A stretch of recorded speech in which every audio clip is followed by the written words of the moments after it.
What is going on, everybody? Welcome to the Gamers for Life podcast, where each and every Friday, Saturday, or Sunday discussing all things games and motor videos. Terrell. With me is Arthur Thomas, fellow Outriders buddy here, doing the co-op sesh, which is pretty sweet. Looking forward to playing more of that game. How you doing, man? Doing good. Rocking a couple Modelo's on a Sunday here. Got some brats cooking. It's gonna be a good day.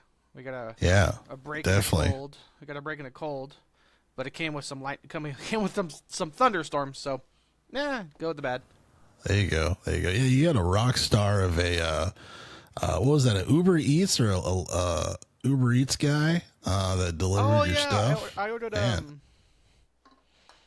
my Modelo mango chili lime, mango chili, tall boys, and he gets to the store, texts me saying they're out. He's like, "Oh wait, actually, I still got to check the back. You got their last three. They're not cold, but you got their last three." So, yeah. Yeah, I was like, it does prime time customer service.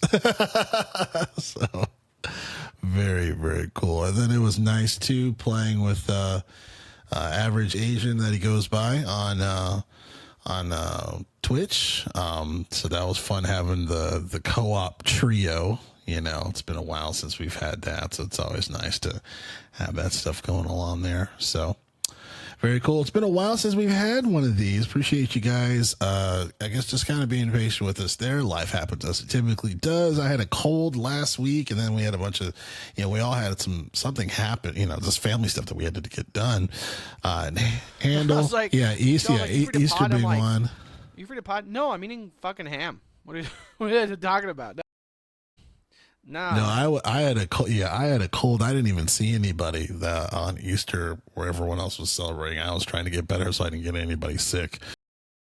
But yeah, then you were, eating ham and stuff and chilling out with the fam bams. Completely understandable. But we're here now. So first and foremost, before we just dive into it, of course, if you're watching this, hello. It's a big help if you can, like, subscribe, hit the notification bell. If you want to do the hype points for cool points, you can do that. And then also, of course, subscribe, as it helps mucho. I also have a channel at JPOW Network. You can subscribe to that as well. But if you subscribe to that, you should definitely subscribe to G4L Podcast. We've done great stuff here on the channel.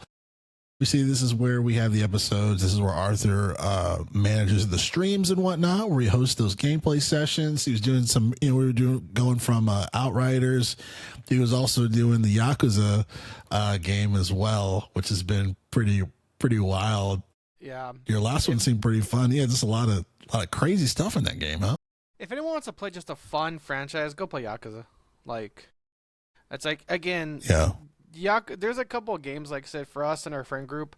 We definitely like games for their entertainment and escapism. It's like, hey, you want to play a modern game and have you lecture your modern day bullshit? No.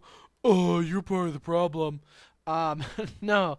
Fuck that. Go play Yakuza, where you're taking a bunch of pictures like Pokemon Snap, but instead of Pokemon, it's a bunch of gimps in the daytime in oiled up speedos. So, yeah, I got back in the Power Yakuza Joel. I love my crew. One of my OGs in my crew is this 80-year-old lady who, her weapons is she dual wields, Hitachi wands. She dual wields vibrators. So, Japan never changed. Like, my crew is composed of, like I said, the old lady that double wields vibrators, and then, like, I have like 3 robots, like 2 mascots, couple hookers, couple ninjas and samurai, a caveman. Like, I mean, the game sells itself at that point. like my support characters are 2 children, so it's just like, yeah. Yakuza, man. Like I said, every time I play the game, I was like, I forgot what it was like just to play a goddamn fun game versus like, oh man, it's a zombie apocalypse and oh, the bigger monster is humans. Bum bum bum. I'm just like, shut the fuck up. Just Let me just let me just fight a bunch of clowns and samurais on a fucking pirate ship. And after that, I fight some lepers. Just random bullshit that is Yeah, Yakuza. I love it. because like the last stream I saw you do, you were doing like it was almost like you're in the batting cages or something, but you were hitting like cans or something. No barrels. Barrels, okay. So Yakuza is also known for its mini games. So you could just like live in the mini games. There's like golf. Yeah, so it's like batting cages, but like if you hit exploding barrels, you get more points. You get enough combos and stuff like that. Uh, yeah, Yakuza, man, so many mini games, and because it's Sega drill, you have all these Sega partnerships, right? So one of my favorite times I was playing Pirate Yakuza is in the mall. There's the arcade, like the arcade. Drill, I was beating a bunch of games in the arcade, in the game that I used to play as a kid in the arcade. Like, do you remember back in Wow. the day, like at like the Mills Mall or Gearworks or GameWorks? There was like GameWorks. Oh my god. dude, there's actual GameWorks logos in Really? Yakuza. There's actual one Wow. for one GameWorks logos, and I was like, I was That was a playing, flashback. I was playing Sega Racing. If you remember that, I was playing Sega Racing, and I crashed into a wall because I was like, there was a GameWorks billboard like in the game, and I'm like, Wow. what the fuck, GameWorks? And I just nostalgia tripped it up, and then like boom, something I didn't make the turn. But one of the arcades hero was like that scuba game where you were like, it was like a Yeah. crazy like I remember it was heavy vibrations. It was a dual like a double handle, and it just stood out because its vibrations were way more than other games at the time. That game, 1 for 1, is in this game, and I remember playing it as a kid, so I was finally able to beat it. I was finally able to beat that game. What else? There was like Virtua Fighter 2. So I beat I beat the scuba game like Ocean Hunter. Where remember the first boss was like a sea snake, then the second boss was like a big mako shark. So I beat that. I beat that in Yakuza, and then I beat Sega Racing 2 Turbo, in Yakuza, and then I beat Virtua Fighter 2. I beat all. I guess there's all these games. Like I said, it's a mix of Yakuza. It's a sandbox, but like just you focus what you want to fucking do. You want to focus all the side missions, all the people, side quests of like, I'm gonna help this guy go on a date, or I'm gonna help these four ladies of the night, get more clients. Fuck it. You know what I mean? I'm gonna help these That's dudes. great. I'm gonna help these dudes make better coffee, or fuck it. I'm gonna go fight at the Coliseum and just kill a bunch of pirates. So yeah, That's Pirate awesome. Yakuza, man, it's so fun. And plus the combat, the core concept, the core like gameplay combat, too fun, too fun. So yeah, man, That's great. every time I just want to like mentally clock out and just play a fun game. It's really almost Israel for me at least because I give in the peer pressure. That's why I always joke I'm the reason subliminal messaging exists because it works on me. Like I'll be on the wild biking or walking, and I'll see a billboard like, "Are you hungry?" It's like no, but now I am. Now I want Burger King because it'll be like like a Burger King billboard. I'm like, I want a Whopper. You know what I mean? I'm like when Not go to Homer's that driving. clown college though. When Homer's driving, he sees a sign like "Drink more Duff." Okay, and he like pulls in. He just goes into a bar. Um, while saying it's every time I play Yakuza, I want some beer because like drinking is a mechanic in the game. Like when you drink, you get more powerful and you build up your special gauge meter faster. So it's just like fuck, dude, I just keep drinking these like Hawaiian beers. So I just want like a 12 pack of like Kona or something whenever I'm playing the fucking game. Yeah, kind of clue the whole deal.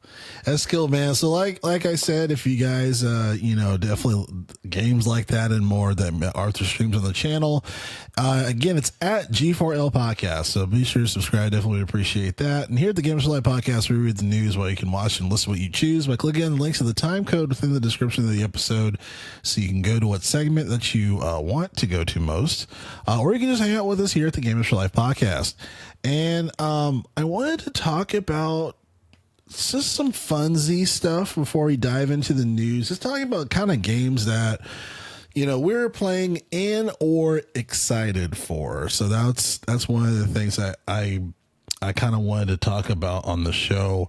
There is this game, and you'll probably have to Google search it because I didn't put it into the notes here. But there's a game you probably have heard of it. It's called Mouse PI for Hire. Have you heard of that one? Yeah, It's it's like the Steamboat Willie. It's like if Doom was yeah. combined with Steamboat Willie. It looks so fucking good, man. It looks so good. I am so freaking excited for that game. So that comes out on the 16th. So this coming week. I am so hyped for that. I am so hyped for that. That mess looks crazy. I've been keeping tabs on it for quite a bit, and I'm like, wow, like it not only looks just like the art style is incredible, but it's like they really they owned it, like they really owned it, and it looks like a fairly competent first person shooter as well, but just looks incredible. It's like imagine Cuphead, but a first person shooter. So it's kind of insane for those of you who are not familiar with it. Really, really excited for that one, actually. That's one of the big ones for me. What are some games that you're either excited for or just that you're just kind of playing if we haven't mentioned them already? The game that Rocksteady wished they made, the new fucking Lego Batman. The new Lego Batman is gonna be the next true Batman game. Like it sucks Yeah. that Kevin Conroy's last fucking game was the bullshit made by Fortnite Rocksteady. So yeah, I'm looking forward to the new Lego Batman. And there's definitely no like ETA on it. It was just revealed. I know it's a niche category, but it's a franchise I love. The new Ace Combat game, Ace Combat 8. I can't wait for that. I still say people give Ace Combat a try. Like Ace Combat, yeah, its gameplay is a jet fighter game, but its story rivals other JRPGs. Like I said, it's made by Bandai Namco, and like I said, it's not a one for one JRPG, not at all. But like I said, it's just one of those games where it's like, you go for it. For me, I go for it for the combat. I stay for the story. Yeah. Like its story usually drills kind of in the same realm of like Metal Gear Solid, where there's like a background element where it speaks to nuclear, like world combat, um, how large or how much damage private military sectors can damage a nation to cause foreign conflict. Like I said, it's Metal Gear Solid. You're like, oh man, there's a fucking vampire, but like the story's about nuclear armament. You know what I mean? Yeah. And that's kind of like what Ace Combat is. It's like, oh damn, these jets go fast. But then, but like I said, the campaign is about like how superpowers previously at peace or on the brink of war can be pushed to war due to like third party independent um decisions, and it's just really fun.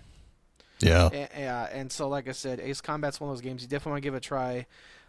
It sucks that only Ace Combat 7's on Steam, um, and all of its other games are just like lost to time because that unfortunately Bandai Namco did not do a lot of game preservation for the Ace Combat series. Um, there's other ways to do it that I won't speak to Yes. here. Yes, but, there are ways. There are but ways. yeah, but no, Ace Combat, I'm looking forward to. And plus is really specific, but like I said, like they have like the whole aircraft carrier stuff. There's mechanics we haven't seen in a while. Because it's like if like one of the games takes place like over like a land map, you're like, there's no fucking aircraft carriers. You know what I mean? It's like, there's no Utah Navy. You know what I mean? It's a fucking Yeah. landlocked state. But no, I'm looking forward to, if I had to pick two games, I'm looking forward to Lego Batman, and I'm looking forward to Ace Combat. Yeah. I'm looking forward to smaller games. I think Joel, you and I we're both in the category where we're whoever is still GTA 6 aside, whoever is still like hyped for AAA day one performances, dude, stop getting shit on and being like, well, they didn't have diarrhea. At least it was really fibrous when they shit on me this time. Like, dude, just find other games to like. stop waiting for like again GTA 6 aside. Again, like you can't you can only get let down by Ubisoft, Blizzard, Activision so many fucking times before it's like maybe they're just bad now. So yeah. Yeah, no, I mean, yeah, I think you have a great point there, just because, yeah, it's like, it's not that like because like if you like AAA, titles, it's like that's your prerogative. But like I think to your point, it's like there's been so many disappointments in the how they manage those games and what they have as their priority as far as life service and profitability. It's just taken over the game in its entirety. So the games that we once knew that were in that AAA spectrum, like Assassin's Creed Black Flag, for example, or like Splinter Cell Chaos Theory, coincidentally both Ubisoft titles, it's like those games like that are gone. Like the games you knew then are gone. Like the Mass Effect 1 through 3, like we're never going to get Mass Effect like that again. Like it's funny, some people were like, oh, Andromeda wasn't that bad, people complaining. I'm like, no, Andromeda was bad. Andromeda was bad. If you know anything about, if you play those Mass Effect games and you played Andromeda, there's a significant difference. There's a reason why it was $10 like a month after it came out, and just I'm really grateful for the indie community and those devs and creatives are just like, you know what, let's make the game that we want and then present it. So like the Slay the Spire games are like super fun, and Slay the Spire 2, like even though it's in beta, like over 200,000 people were playing that. You know what I mean? Like just like purely exceeding Marathon, which we'll talk a little bit later on the show. But yeah,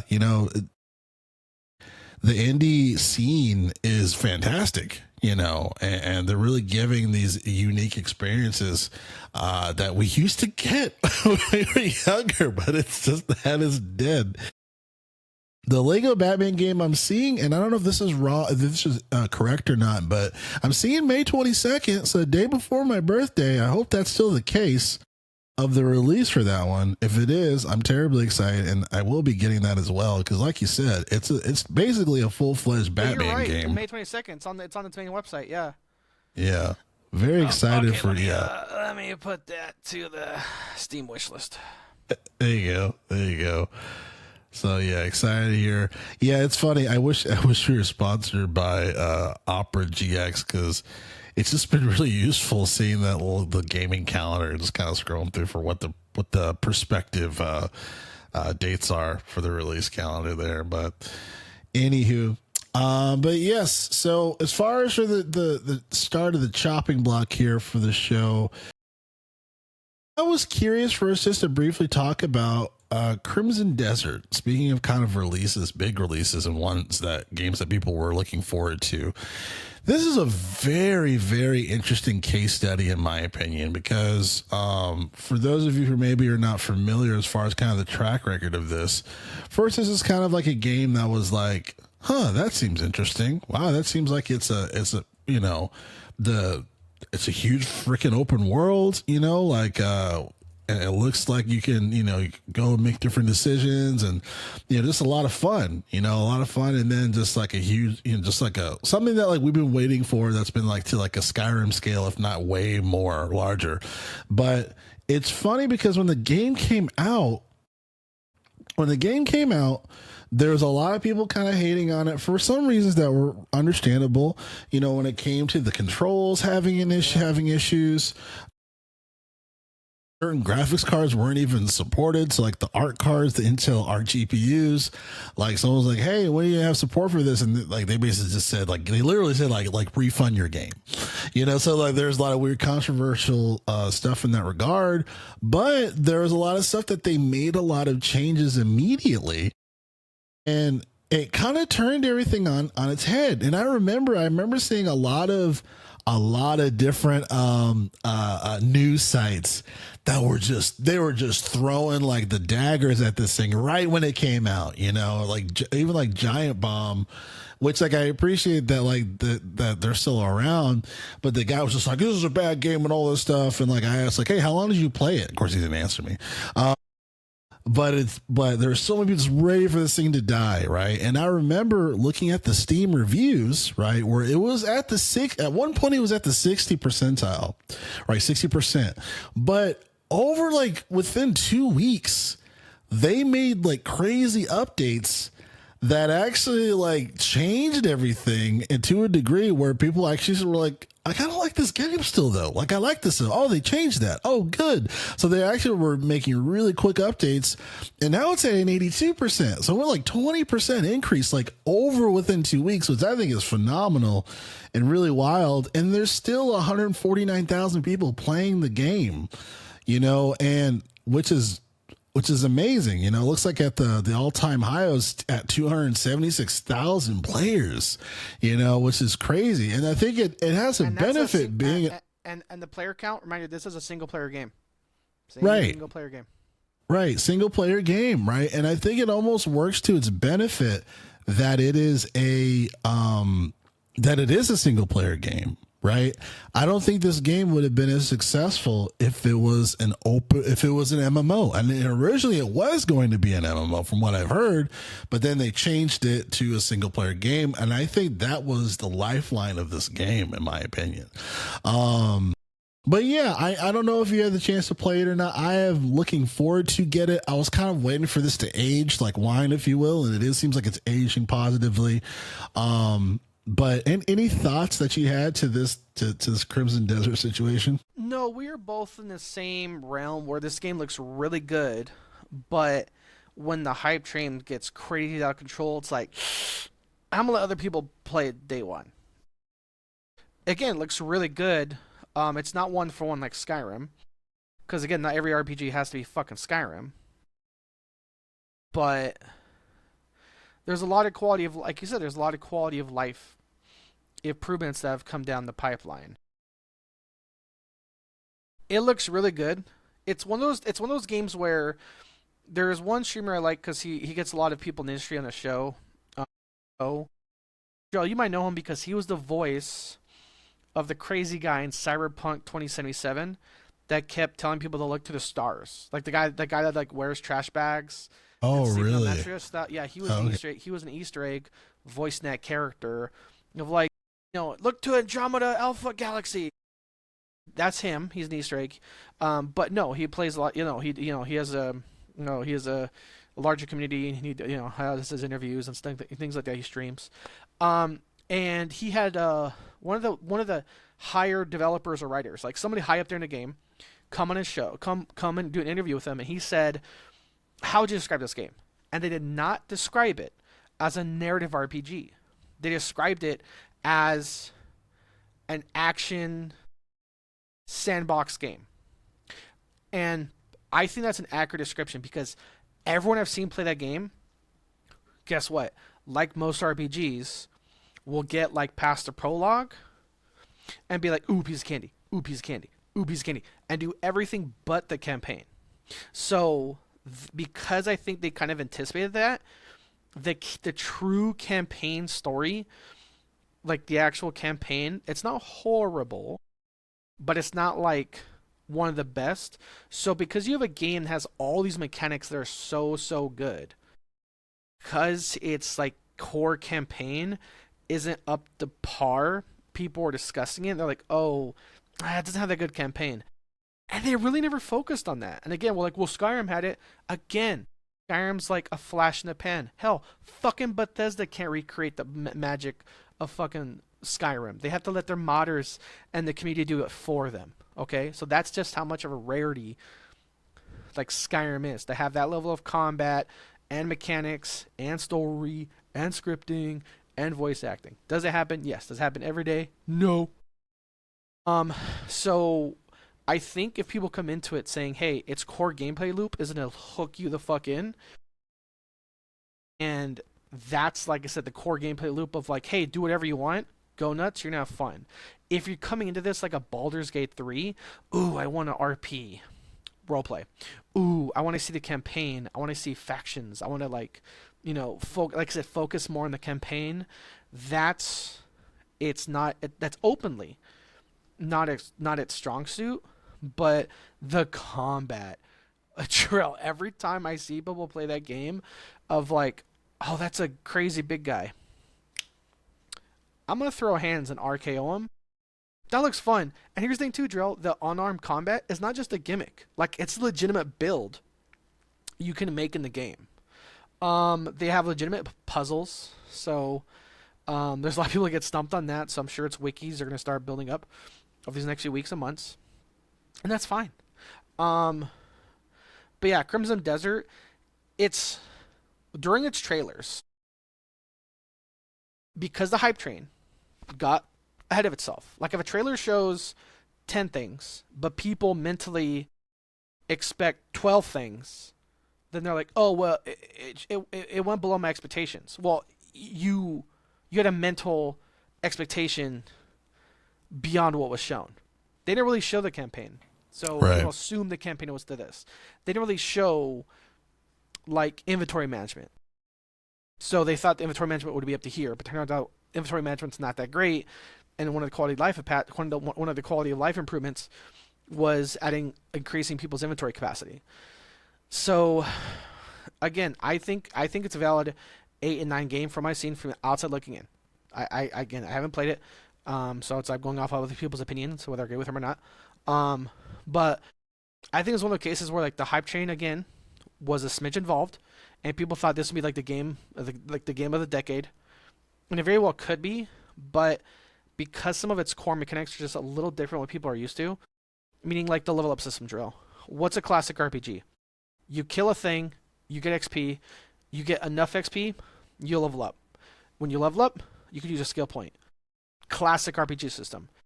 Crimson Desert doesn't necessarily have that. It's more about runes and observing skills, observing traits.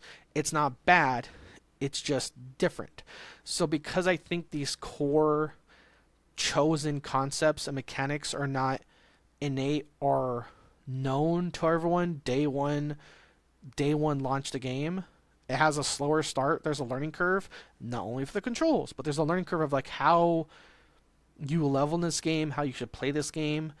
I think it has a slower, like I said, it has a unintentional learning curve higher than other Yeah. RPGs, but definitely does not take away from that. Like people are saying they love just wandering the map and fighting everything they see, and that I think is the biggest takeaway from that game. Because Joe, I don't know if you ever played games like the Lord of the Rings, Shadow of War, or Shadow of Mordor.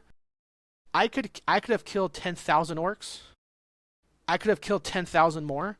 I would have had just as much fun killing, the 20,000 orc as I did the first one, because that's how fun the gameplay loop was in those games. So when I'm hearing these descriptors for this game, it makes me think of that. And by the way, same thing, Drill. Shadow of Mordor. Guess what? Its weakest spot was the campaign, and people still put that as like a really, really good one of the top modern day RPGs. But again, same thing, one for one. Its gameplay was so fun, it overshadowed its not so great campaign or not so great end game.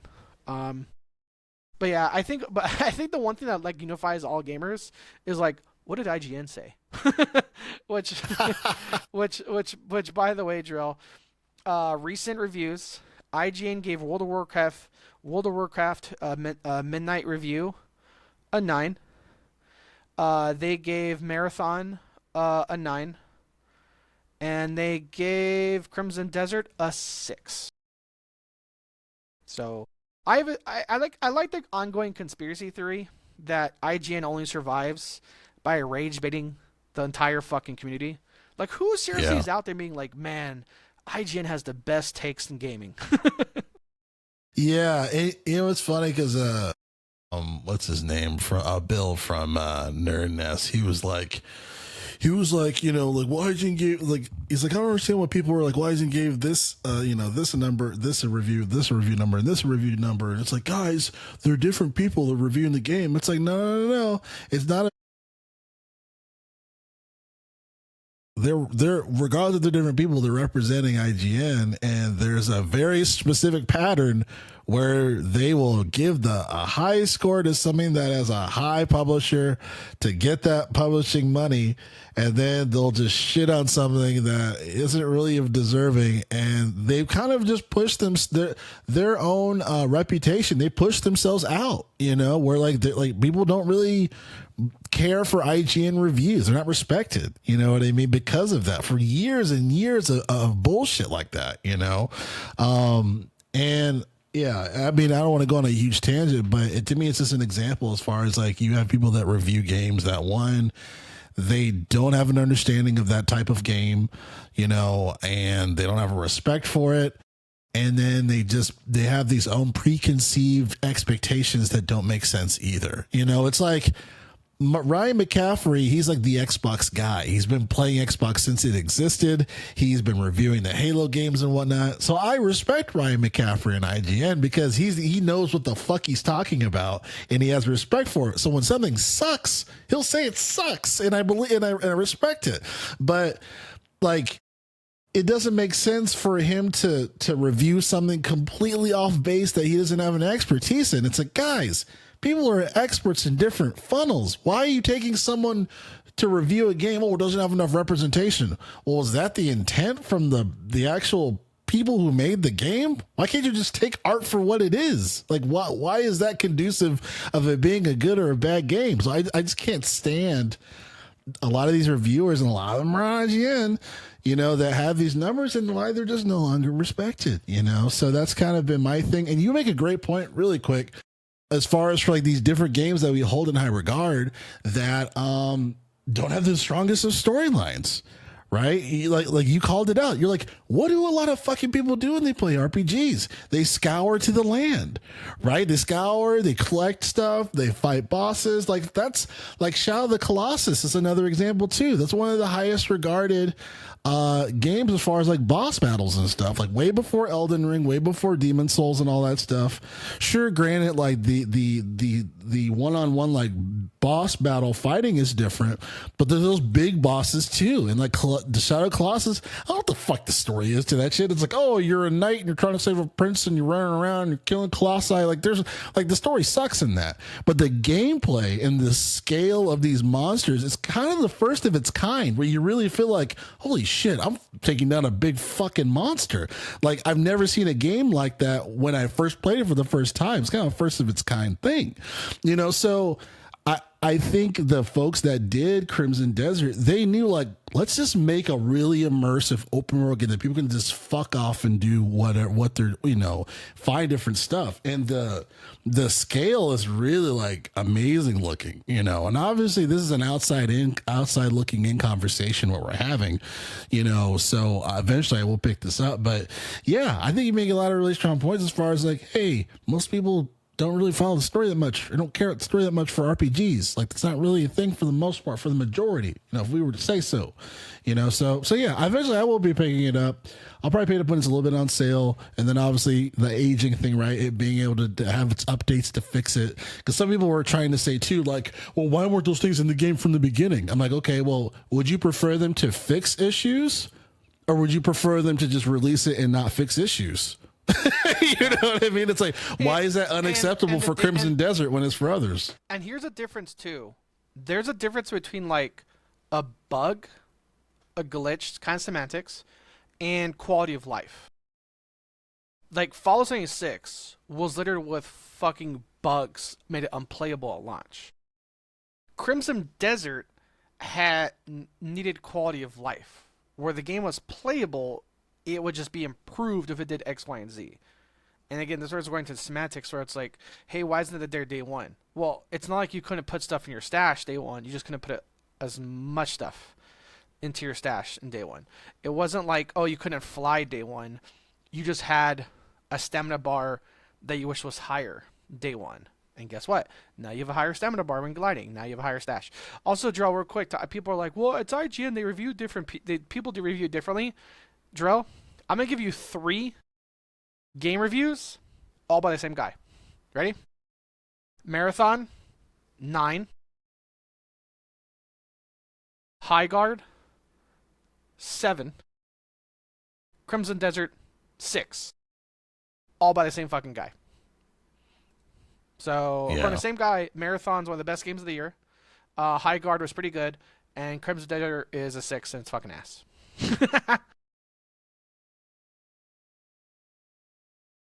Crazy, man. Yeah. Crazy. Yeah. Wild stuff, man. Wild stuff. One of the wild, well, some other wild stuff that's been happening too, has been these fucking prices for PlayStation 5. So we didn't get the chance to talk about this because we were enjoying life and dealing with life stuff as far as the delay of the podcast.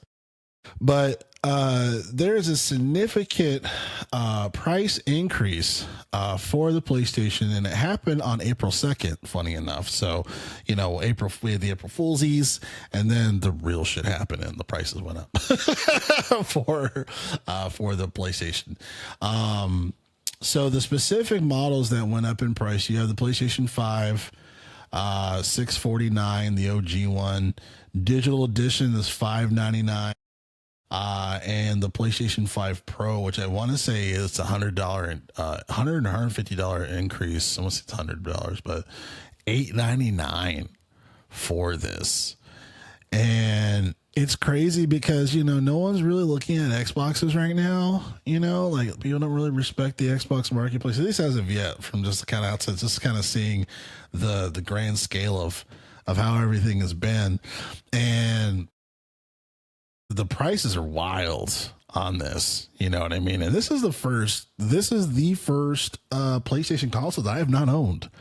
It's because when it came out in 2020, I just haven't really been convinced that it is that it would be.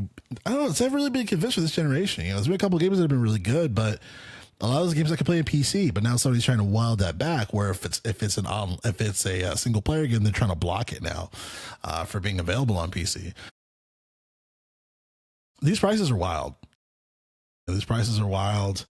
I don't think it makes sense to pay $900 for a PlayStation 5 Pro when the rumor has it the PlayStation 6 might be out next fall, or in 2020 or 2028. Or at minimum, it's been confirmed it's being worked on. Like confirmed it will exist.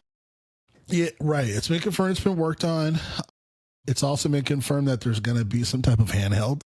So it could, and I don't know if that'll be the console or that'll just be, say, something, the next step iteration after the Vita, so there's a lot of different new console stuff coming out for Sony. And I don't think it makes sense to get the Pro personally for me. I know they're coming out with PSSR 2 and more ray tracing, space nacing and all that bullshit.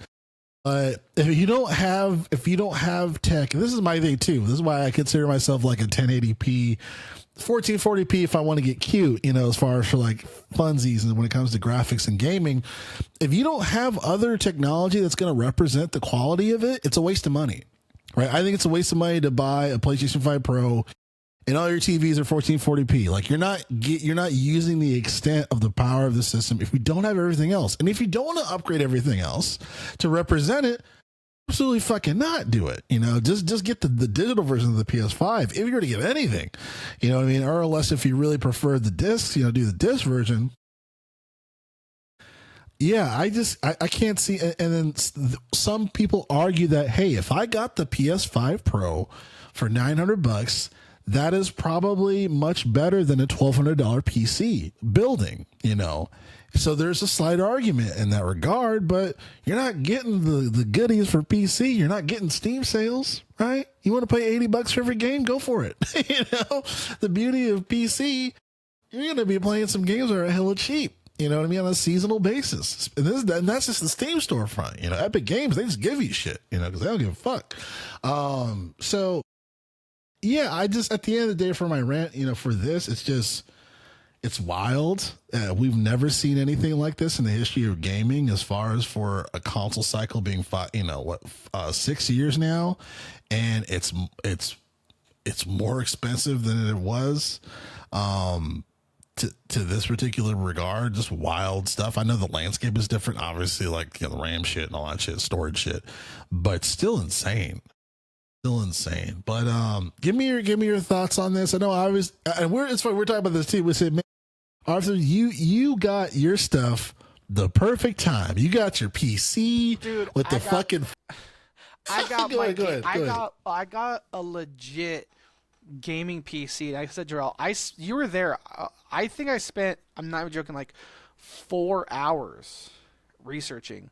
I still say I got the best PC sale on Black Friday from Newegg. And people are like, what about Best Buy? Yeah, Best Buy is great for accessories or like mainline stuff. What about Amazon? Fuck that. Well, Target, Walmart, it's like when you think of high-end PCs, no one fucking thinks of Target or Walmart, right? Right. And right. So I was looking at Newegg, and like I said, Jarrell, for like my budget and what I wanted, even regardless of what I wanted, I still say, like I said, hours into it, I got the best deal on Newegg, period, that Black Friday. Because the only thing better than my deals was like, oh, this $7,000 PC is on sale by $200. So it was like, I can do the math, Drill, but it was like, I'm gonna say rough numbers here. Like, oh, there was a $4,000 PC, mine, I got on sale for like $2,600, and it was like, no fucking way. And I started like doing all like crazy research, and it was like, yeah, that's legit. This is a legitimate vendor. It's a legitimate brand. It's a legitimate manufacturer. And like I said, so this base price was like a $4,000 PC, and then it jumped to, like I said, like a $6,000, $7,000 rig. It's on sale $300. But what you're saying is the timing of it. Like I said, I got into PC gaming, perfect time. I got a PS5 before all this shit went down. I got a Steam Deck before all this shit. Yes, the Steam Deck too. You like crazy. I got all this shit. Dude. Right, dude. I got on the boat right before the island caught on fire. Like, you know what I mean? It's like, I'm on the boat. 2 days later, hey, we just heard the place we just left, yeah, it's on fire. Ooh. Yeah, you cannot find a Steam Deck now. Like, they've been out for months, and people are selling them for like $1,000 on eBay, bro. And people are buying them. Like, it's crazy. Really? Yes. Okay. Someone sold like a $900, sold like your model, I think, for like $900 to $1,000 on eBay. Like shit is crazy right now. So that's what I was like. Yes, I mean, yeah, but give me the homie discount if you're trying to sell your Steam Deck. I'm just saying. I don't know.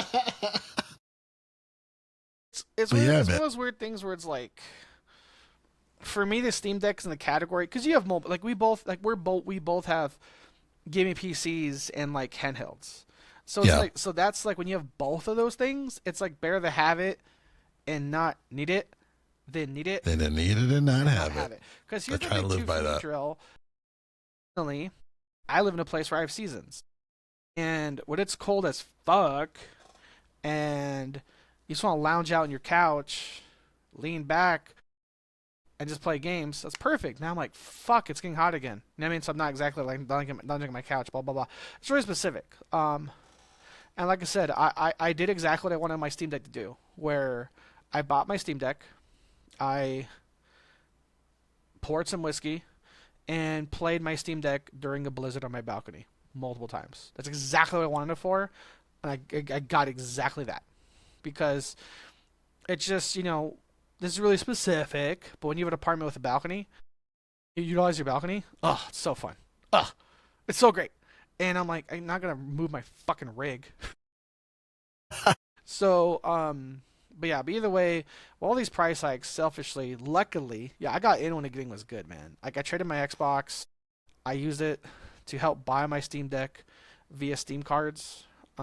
Which I was able to use for my Steam wallet, which I was able to use to buy my Steam Deck. So I traded in an Xbox, which I got like a bunch of accessories, including the Steam Deck.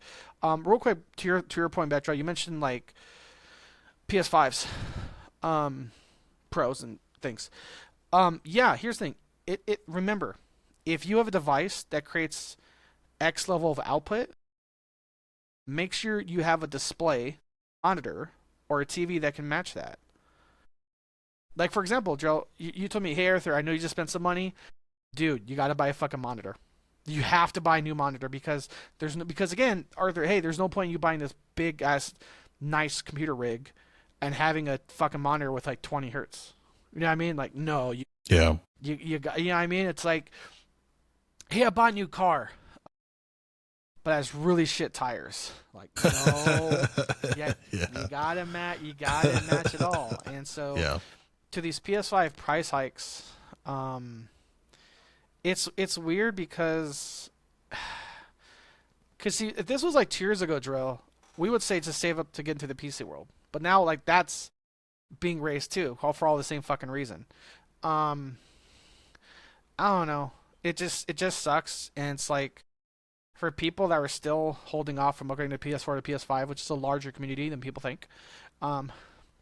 Which, correct me if I'm wrong, Drill. I think the ratio of Xbox customers that did not upgrade to the new Xbox compared to PS4 customers that did not get a PS5, I feel like the PS4 fan base is way higher of those that did not upgrade compared to Xbox customers.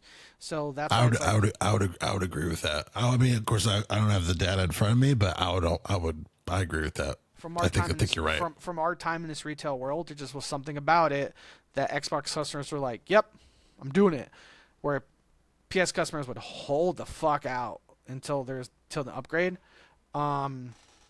It's going to be a bit harder for PS5 to 6, you know, because like they've been trying to no longer support PS4 in those games for a while, but there's a lot of people on PS4 still that won't move to PS5. So with that in mind, and we're 6 years in PS5, it's going to take forever for people to pull from PS5 to PS6. The only way that they would be able to pull people over, and this is a fucked up reason if they did do this, is they would literally have things to not support the PS5 anymore. You know, and you're kind of killing your customer base if that's the case. But yeah, you're absolutely right. PS4 to 5, way higher attention than say those who didn't get it, you know, upgraded from the say like the I don't know, the Series S to the X or whatever it is, you know. And here's the thing: the last we heard, this is through like reporting, no like confirmed source, like not a leak, but like I'm a financial person, Bloomberg, whatever. PS6 is currently expected to release 2028 with a possibility delay 2029. So there's a significant population of PS4 customers that are just going to hold the fuck out for the PS6. Like, just skip the PS5. Especially because of Grand Theft Auto 6, right? Like that game, because the more that game gets delayed, obviously the more the hype goes down and they have to remarket their fucking game for people to be excited again, like dopamine. But also, those PS4 folks, they're not going to move. Why would they buy a PS5? You know what I mean? Especially if Grand Theft Auto 5 was one of the few games in their wheelhouse that they play on occasion and they're waiting for Grand Theft Auto 6. They're not going to upgrade right now. You know, they want the game to be fucking out. They want the PS6 to be out. Like those people would buy it, you know, but it's not out yet. You know, so. And Rockstar specifically has a business model that clearly says, like Skyrim, they're going to remake it a million fucking times. Yeah. Not remake it, re-release it for each console generation. That's how I would describe that. Yeah.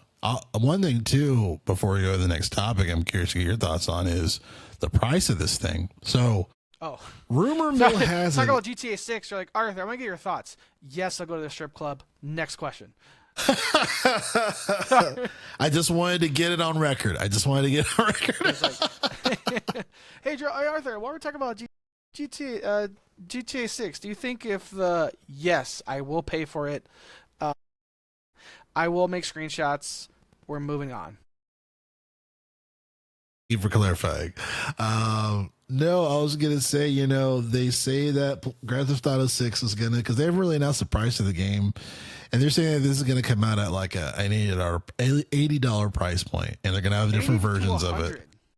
Yeah, 80 to 100. Yeah. And then they're saying if that does well, you know, these CEO morons that they want to just ruin people, that could cascade a whole thing of prices of games just going up to $90, $100. Here's what's going to happen. Will GTA 6 released at $70? I doubt it. Here's why. The head of the company, not the head of Rockstar, the head of Take-Two, the head honcho, he's an asshole. Just FYI. What? The guy in charge of Yeah. a billion-dollar corporation is a piece of shit? Aw, and I thought he was the next Mother Teresa. Aw, Right. Yeah. I thought man. he was humanitarian. Yeah. I thought he was a Wait. philanthropist. I mentally pictured him as like feeding homeless puppies. No. Yeah. um, here's what I think. I lean towards no. GTA 6 will not be $70 because the person in charge of fucking everything has constantly said he wants to raise that price. Two, Yeah. will it have cascading effects? Yes. But we've seen this time and time again. Looking at you, fucking Avowed. Remember when Xbox tried to make Avowed their first game at a higher price? And it was like, this is a game. This is a game you think warrants a new price. So here's the thing. So will other games... Was it try to make Avowed or was it the what was the that game space called? one? Outland? Yeah, the Out something. I forgot the name of it, but it was an Obsidian game. Uh, Outer Worlds 2. Outer Worlds, yeah. Was it? It was one of the two. It was one of the two. Okay, yeah. Neither Yeah, of yeah. which warrant that fucking price. Correct. But what I'm saying is, either way, will it have a cascading effect? Will someone else try to like make? Oh well, GTA 6 did it. My new piece of shit, fucking corpo AI slop live service trash. It should be higher price too. Yeah, and guess what's gonna fucking flop? It's gonna fucking flop. Yeah. Yep. No, according to IGN, High Guard, it might do good. But that's where I'm sitting. Crazy. That's where I think is. I Yep. lean towards will GTA 6 launch at a higher price? Yes. Will other games try to match it? Yes. But those other games that try to match it will fail. Yeah. Absolutely. Unless it's like FIFA and the fucking morons, they're like, oh, ball goes kick. Well, be like, it's a good game though.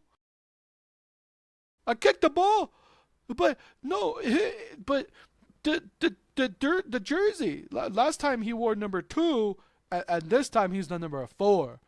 It's a different game. I kicked the ball. I kicked the ball really good. Oh, So we are. Yeah, sports gamers just know the rest of us. You're the reason we hate you. I don't want the smoke, but I understand. But so we have 8 minutes before an hour. I was curious to get your. So we have 3 topics we can discuss, and we kind of just choose one. No Man's Sky's crazy update with Pokemon shit in the game, which is insane. Marathon Performance taking a dive, and then State of Decay 3 gameplay. We're going to talk about 2. We're going to talk about a selfish topic that's mainly just me, State of Decay 3, and a collective topic, which is funny to laugh at, Marathon. Okay. Selfish topic. Go for it. Selfish topic, quick rant. State of Decay 3 is almost dead upon arrival. I'm calling it. For those of you who don't know, State of Decay 3 had a CGI reveal trailer. And what have we told you time and time and time and time again? Don't get your hopes up for CGI only reveal trailers. Because here we are. State of Decay 3 pulled an Anthem. What's an Anthem? Anthem was a game made by EA and BioWare, the makers of Mass Effect, where a CGI reveal trailer / quote-unquote gameplay showed Anthem at E3 years back. The people that made the reveal trailer were not the people actually making the game. So when actual developers on Anthem saw the trailer like, that's the game we're making? We're not making that. Whose fucking game is that? That's not ours. That's supposed to be ours? Oh, fuck. And Anthem ended up being, at launch, which you and I were both playing at launch, a subjectively fun game for what it was, but very, very shallow. An unfinished game. Remember, Joe, what was the litmus test, the canary in the mine, that EA of all fucking people did not focus that game? Because there was a microtransaction store, and there was only 2 cosmetic sets at launch in the microtransaction store, and we both know, oh no. Yeah. EA is only letting you buy 2 colors with real money. Something's wrong. Right. Something's horribly wrong. So that's an Anthem. where ownership company releases a CGI trailer, and the actual developers are like, "Who's that? That looks like a fun game. What's that supposed to be?" It shows the logo. Oh no! Here we are with State of Decay 3. Turns out that the CGI announcement reveal trailer was literally contracted to, oh my god, literally? So it's fucking literally contracted to a different team. So when the developers were like, yeah, and this is recently, like this week, the developers of Decay 3, Undead Lab said, that's not our game. We're not doing that. And one of the only new mechanics shown in this CGI trailer with no gameplay was zombie animals, where someone was like hunting a deer, and then turns out the deer was a zombie, which is new to not only State of Decay 3 drill, but if you think about it, for the most part across the zombie genre, as oversaturated as it is, zombie animals is not that common. It's kind of rare, at least to this scale. Like, yeah, again, apologies, Q, like a dozen plus indie games, but like I said, to this quality, to this publication, to this level of marketing, to this level of, like how much attention it has, not a common thing. And for me, that's that's loved. It's State of Decay since State of Decay 1. Like, you remember, I was like, Drill, you gotta play State of Decay. It's fucking crazy. All the developers have confirmed is two things. We're not a part of that trailer, and there will not be zombie animals. Wow. So, I think for me and a lot of the State of Decay community, it's gonna feel for us, for like the more devout fans. I've been following this of like, where's an update? Where's an update? Where's an update? It feels like it's dead upon arrival because the only thing that made us excited about it, they've taken away. Let me phrase that. Xbox pretty much took it away because Xbox incorrectly showed us what it was gonna have, and the developers were like, "Yeah, we're not doing that. Who said we're doing that?" So here we are, State of Decay 3, still no release date, still no gameplay trailer, still nothing really big, still nothing new. All we know is, Joe, not one for one like Miles Morales, but like it still reminds me of like, hey, here's a thing, one step forward, three steps back. You know what I mean? Of like, let's show a thing and retract it. So like really quick, like I'm so tired of these gaming publishers and whatnot releasing trailers that have nothing to do with the devs did nothing, and they have to build the game. They contract another team company entirely. Yeah, like to me, like I'm just like, look, just be honest with everyone, make it concept art, and stop fucking over these devs like that. Like that's been happening for like 30 plus years in gaming, right? We've talked about this time and time again, where one of the biggest things would be is that those games would be like, those trailers would be like the PC engine, but then like the console, like it wasn't console footage, you know what I mean? Or like it would say it's a console game, but it was actually made via PC. That used to be the old trick, now it's just we're just making whatever we want, and we're going to make it seem like it's actually the game, and the devs actually worked on that and to present it to y'all, when in reality that's not the case at all. And Elder Scrolls 6 was the most recent thing.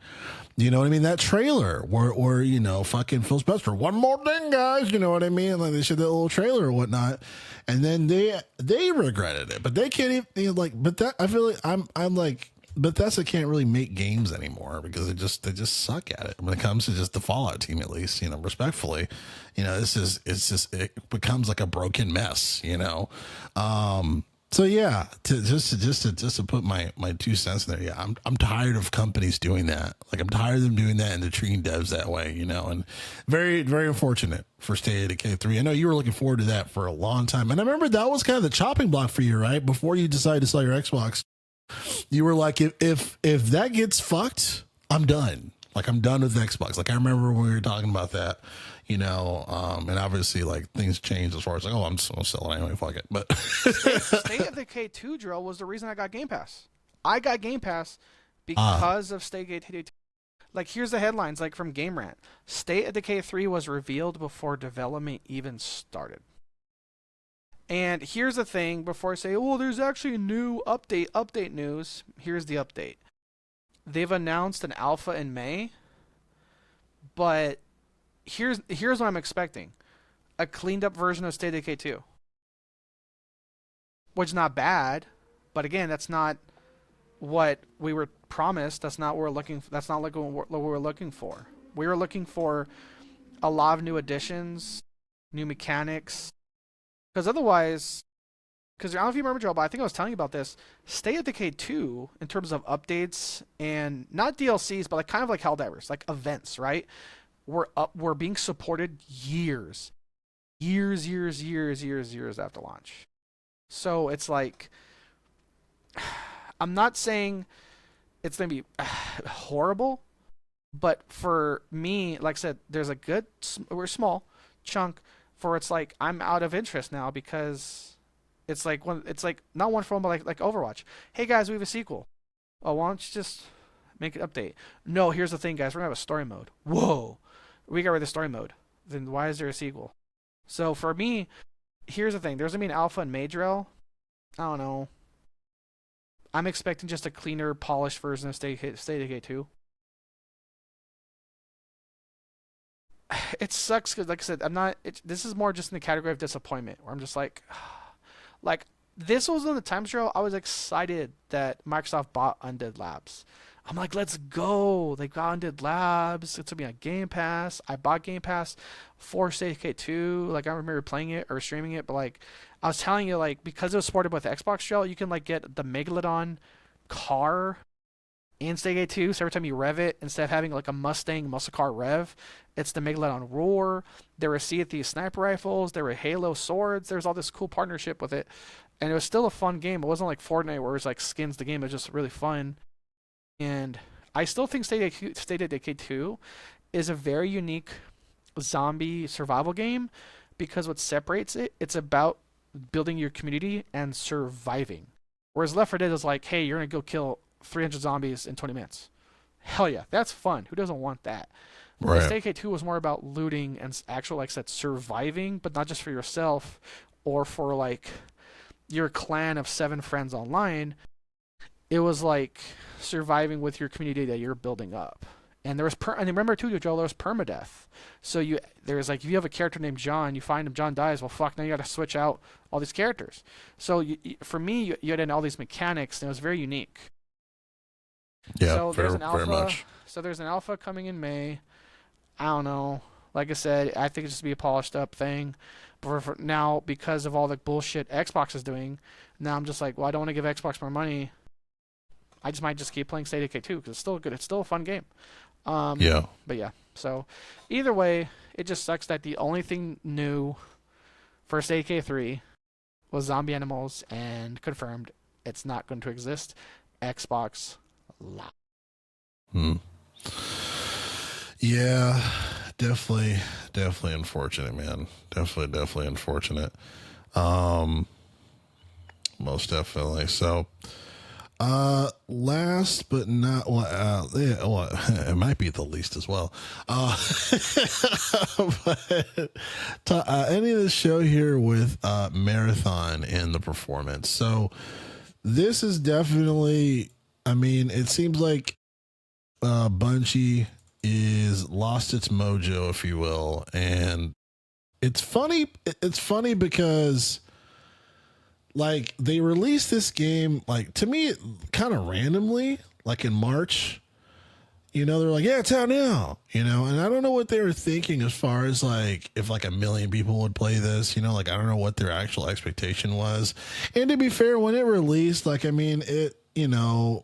Their all-time peak is at 88,000, but for how much the game costs, you know, I was watching Young Yaz his channel, one of his videos, and he was saying that it costs like $250 million to make, and they're not seeing returns to that degree, or even from a progressive notion when it comes to Marathon. And it's not to say that the game is bad, but when it comes to the game in particular, as far as for its performance, it's very concerning, you know. And this is before the holidays, you know, with the end of the year, I should say, where usually these things kind of kick up, I would say, but leaning towards the summertime, releasing a game in March like this, I don't think makes any sense. I think releasing this during September, I think it would have performed better. But at the end of the day, this isn't a game that a lot of people wanted. A lot of people were just kind of like over Bungie, especially after Destiny 2. And it's, you know, obviously they've been into the news for quite a bit when it comes to like stealing the art, and then it's just kind of looking not necessarily as unique, you know, because of that, a lot of that. And then also the fact that a lot of people have said that really enjoyed this. Oh yeah, it takes about 10 hours to get into it. And I'm like, this is a first person shooter. This isn't an RPG. Why does it take 10 hours to get into it? If it takes 10 hours to get into your live service action first person shooter, you fucked up. Right. Like that is not a good thing, guys. Helldivers, you're hooked the second you drop in for the very first time. Like Helldivers, you do the prologue and some guy's shouting at you, and it's not prologue, tutorial, and you're like, oh shit, and then you drop in, bum bum bum bum, and you're just like, I will die for Soup Earth. I've spent 10 minutes in this fucking game. Take my life. I will gladly give it. That's what like that's what action shooters, especially live service, need to be. Live shooters need to grab your live service, especially shooters, but live service games period, need to grab your attention immediately. And this clearly is not. It's not that, right? So here's the thing with Marathon: it costed way too much to make. And here's the thing, Jarrell. I sent you this too over chat.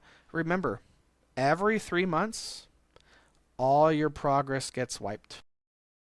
Yeah, that's insane. That is the nail in the coffin. That will kill the game, period. Like outside the streamers and influencers and no lifes that just like, I live in this game. Cool, I have a fucking job. So that is the nail. That makes no fucking sense.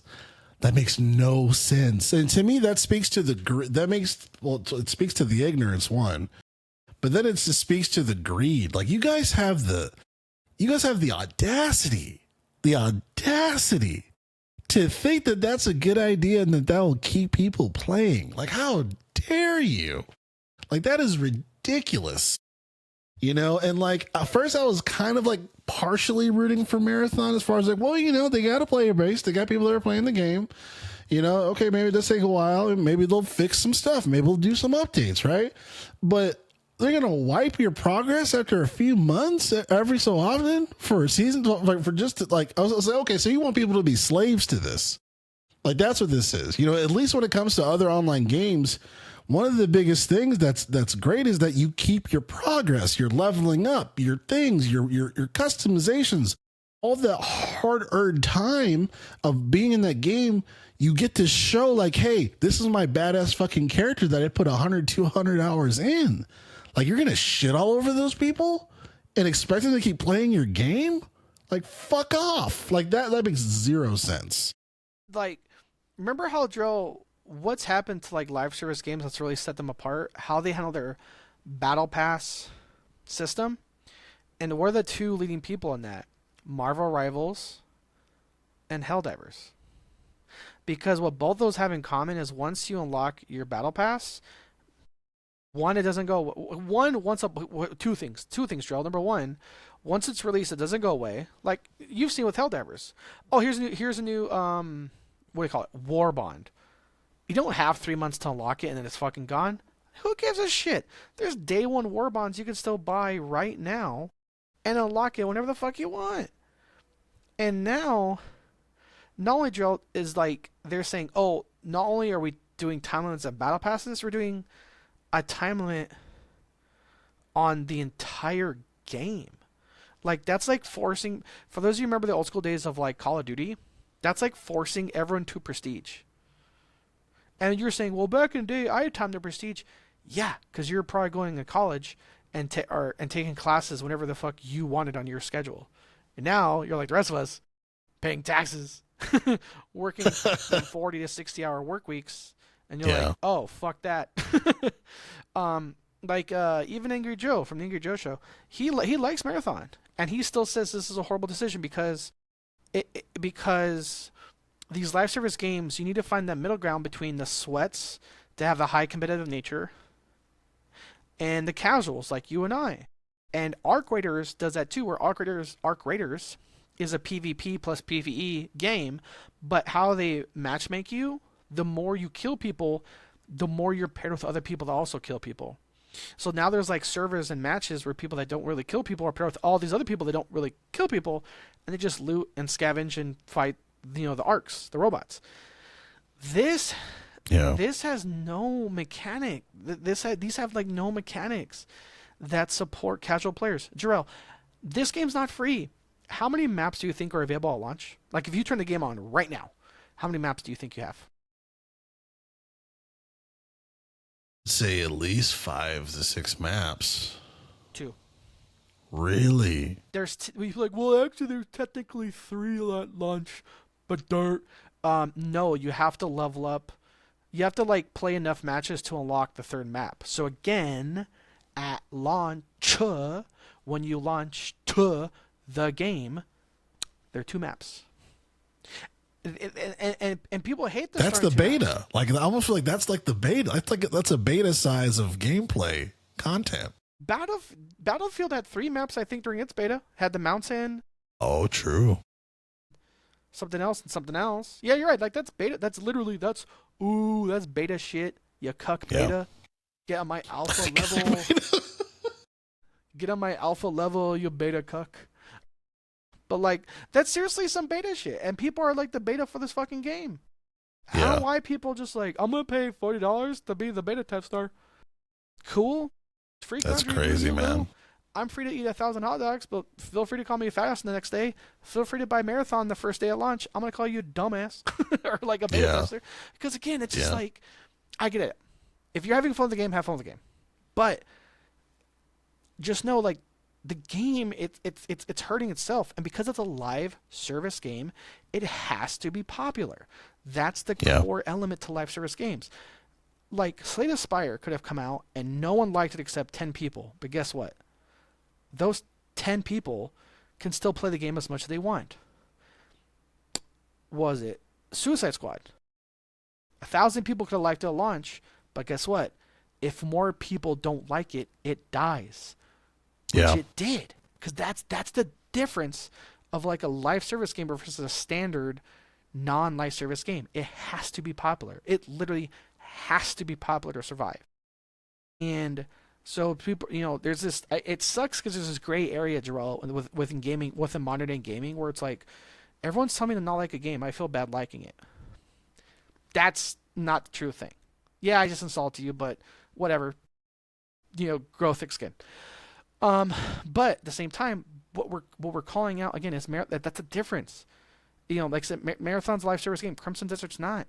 Crimson Desert doesn't have to be truly, truly popular for it to like exist next week. Marathon does. Yeah. Marathon has a lot riding on it. It's that's the danger of live service, right? It's like, everyone wants to try. It's funny because it's like everyone wants to try to beat Fortnite. Well, now Fortnite can't beat Fortnite because Fortnite just laid off a bunch of people. Like the best at it can't even do it anymore. Yep. Maybe, I don't know, maybe Fortnite players found out that, you feel real pain in a Travis Scott concert. They're like, fuck this, I'm out. But yeah, man, I don't know. I think one of the dumbest examples in modern day gaming is Marathon wiping everyone's progression, whether people like it to or not. I think that is insane. That is an insane concept. I don't know why they're doing it. I think it's lazy. Like, Joel, we're talking outside of chat. I think them wiping everyone's progression every 3 months is like a forced way to make people feel like like the game feels fresh. But like, no, how does Battlefield make it feel fresh? There's a new map. How does Helldivers make it feel fresh? There's a new event. There's a new enemy. There's a new weapon. There's a new warbond. There's addition to the game. Versus like, I'll just do it again. Here's a one for an example, Joe. Actually, Joe, one for an example. Asian and I never beat the Division 2. Here's why. When you clear the map on Division 2 and you progress the story, do you know what happens? Picture like A to B, right? This is simplifying it. You fight your way from A to B and clearing all the maps because it's it's Ubisoft. There's towers, there's regions, whatever. What happens is when you get to the end, or like A to B, a stronger enemy takes over everything you just freed, and they say turn around and do it again. We never played the game. We were like, we're done. Nope. It's like, because if it was one thing to unlock another part of the map and be like, go over here now and kill them, that still feels new-ish because it's not one for one. Like Age and I, we stand by and we're saying like we were defeated. We were like, it came from a point of defeat. We were like, wait, the cutscene showed this area we freed. The cutscene showed this area we freed. And we're like, no fucking way, dude, no fucking way. And we hit the map drill, and everything that we went from red to blue is now red again, and we're like, are you fucking serious? And so the game just said turn around. Division 2 just said turn around and do it again, and we're just like, I'm done. That's ridiculous. I don't need to free that area. I already freed it. I don't need to free that. I don't need to know what it's like to liberate that area.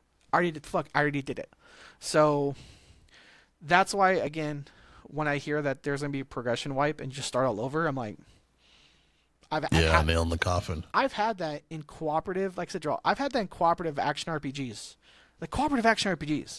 Division 2. No fucking way I'll do it in a live service game. No fucking way. Yeah, that's crazy. So ridiculous. I don't know, man. But all I know is Drill, Bungie right now has Marathon and Division 2, and Helldivers 2 has more player counts than both those games combined. So it's your boy Super Earth versus your boy Dumbfuck Bungie. Yes, sir. Yes, sir. Well, that's going to do it here for us, everyone. When it comes to the Gamers for Life podcast, each and every Friday, Saturday, or Sunday, discussing all things games. I'm one of your hosts, Jerome. With me is Arthur Thomas. That's me. I'm going to get more Modelo very shortly once we stop recording. There you go. All right, guys. Thank you so much. We'll see you next time.